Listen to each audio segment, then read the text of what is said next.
వర్మ గారిని ఎమ్మెల్సీగా ఆయన్ని తీసుకుంటాము, ఎంపిక చేస్తాము అని చెప్పేసి ముఖ్యమంత్రి చంద్రబాబు నాయుడు గారు అయితే మాట ఇచ్చారు. సరే, ముందు ఎమ్మెల్సీ అయిన తర్వాత ఇంకా నీ భవిష్యత్తు చూసుకుంటానని చెప్పేసి కూడా మాట ఇచ్చినట్టే తెలుస్తుంది.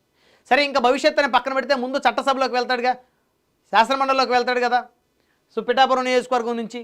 కాబట్టి ఎస్వేఎన్ వర్మ గారికి అయితే చంద్రబాబు నాయుడు గారు అయితే ఒక శుభవార్త చెప్పాడు, గ్రీన్ సిగ్నల్ ఇచ్చినట్టు తెలుస్తుంది. ఎందుకంటే అంత ఆప్యాయత లేకపోతే అంత ఇష్టం లేకపోతే మరి అంతమంది ఎమ్మెల్యేలు 135 మంది ఎమ్మెల్యేలు ఉన్నారు తెలుగుదేశం పార్టీలో, ఎంపీలు, ఎమ్మెల్సీలు, జిల్లా అధ్యక్షులు.